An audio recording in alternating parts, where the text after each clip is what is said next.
Okay, I have to say I did not see this one coming. And honestly, that's exactly why General Hospital still has me hooked after all these years. Just when you think the show is settling into a comfortable rhythm, the writers pull the rug out from under you in the most devastating, jaw-dropping way possible. This week's spoilers have me genuinely shaken, and if you're a Maxi fan, you need to sit down before you read the rest of this. Let's get into it.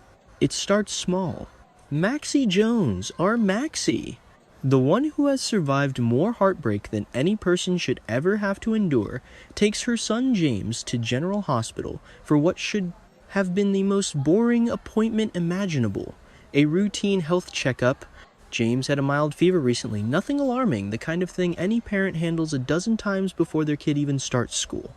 She's being a good mom. She's doing the right thing. That detail matters, because what happens next proves that sometimes doing the right thing blows your entire world apart. While she's sitting in that waiting room killing time the way parents do, scrolling through her phone probably half distracted, trying not to think about everything else she has going on, Maxie decides to pull up James's medical file. She's updating his family health history, the kind of administrative task that feels almost mindless. Routine paperwork. Nothing to it. Except this time, she's looking at the genetic profile attached to his records, and something catches her eye that she can't explain away. The blood work comes back. The doctor walks in with James's results. And in the middle of what should be a perfectly ordinary conversation about a perfectly ordinary checkup, the numbers don't add up. James's blood type and genetic markers, the specific inherited data that tells the story of where a child comes from biologically, are completely and utterly incompatible with the man currently walking around Port Charles calling himself Nathan West. Let that sink in for a second. Not slightly off. Not a borderline case that could be chalked up to a statistical anomaly or a lab error. Completely incompatible. The kind of result that doesn't leave room for a second opinion or a hopeful what if. The science is saying clearly, and without apology, that the man Maxie has accepted back into her life as Nathan, as the father of her child, is not James's father. He is not the man she married. He is not Nathan West. He is someone else entirely. I keep thinking about what that moment must feel like for Maxie. This woman has already had her heart broken in every way imaginable. She lost Nathan, the real Nathan, and somehow found a way to keep going to raise James to build a life. And then this person showed up looking like Nathan, sounding like Nathan, knowing things about her life that only Nathan would know. Of course she believed him. Why wouldn't she? People don't just walk in off the street wearing someone else's face. Except apparently they do, because that is exactly what this man did. The spoilers indicate that this impostor underwent plastic surgery sophisticated enough to fool not just Maxie, but everyone around her. Friends, family, colleagues, people who knew Nathan West for years. Think about the level of planning that required. This wasn't an accident or a moment of opportunism. This was calculated, meticulous, and deeply, deeply sinister. And now Maxie knows. Here's the part that really gets me. She doesn't scream. She doesn't confront him right then and there. She doesn't call the police or run to Spinelli or do any of the things we might expect from someone whose entire reality just collapsed. Instead, Maxie Jones, and this is why I love her character, goes quiet.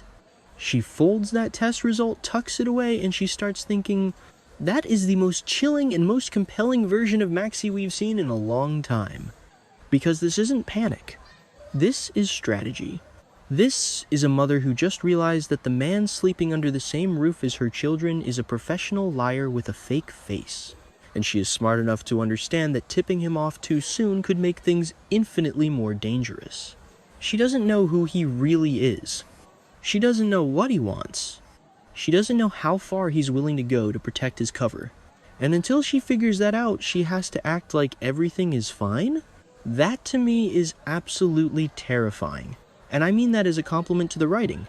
The question everyone is going to be asking, and the one that's already keeping me up at night, is who is this man actually? If he's not Nathan, who took the time to rebuild his face and infiltrate Maxie's life so completely, what is the endgame here? Is he after something specific? Money, information, leverage. Is someone pulling strings behind the scenes using him as a pawn? Or is this something even more personal? Something tied directly to Maxie and James in a way we haven't figured out yet. General Hospital has a long history of reveals that seem random, until they click into place, and I have a feeling this one is going to connect to something much bigger. There's also the emotional dimension of this that I don't think we can ignore. Because yes, the plot mechanics here are exciting and the mystery is delicious, but underneath all of it is something really painful. Maxie spent real time believing this man was Nathan. She may have let herself feel things for him, hope, comfort, maybe even love again. Whatever relationship they've rebuilt, whatever ground they've covered, all of it is now contaminated by the truth. It wasn't Nathan choosing to come back to her. It was a stranger choosing to use her. And that is a different kind of grief entirely. I also find myself thinking about James. He's a little boy. He's been growing up with this man as a father figure, even if the details of their dynamic are complicated. When the truth eventually comes out, and it will, because this is a soap opera and secrets always come out, what does that do to him? What does Maxie tell her son? These are the kinds of questions that good soap storytelling plants in your head and doesn't answer right away. And they're the reason the best stories on shows like General Hospital stick with you long after the episode ends. What I love about where Maxie is right now is that she's not a victim in this moment. She's been handed devastating information, yes, but she's already flipped the script. She has the test results. He doesn't know she knows. The power, at least temporarily, has shifted. Maxie is smart and resourceful, and she has survived things that would have broken most people. And I genuinely believe she's going to handle this in a way that catches everyone, including the audience, off guard. I'm not betting against her. That said, this is also the most dangerous position she's probably ever been in. If this imposter figures out that she's onto him before she can make her move, the consequences could be catastrophic. He's already shown he's capable of extraordinary deception, of sustained and sophisticated manipulation. Whoever this person really is, he is not someone who panics easily. The moment he senses the ground shifting beneath him, Maxie and her children could be at real risk. The show is going to have to walk a very careful line between building tension and making sure things don't escalate in ways that feel gratuitous, but based on how this storyline has been set up, I think they know exactly what they're doing. The other thing I keep coming back to is the people around Maxie who accepted this man as Nathan without question.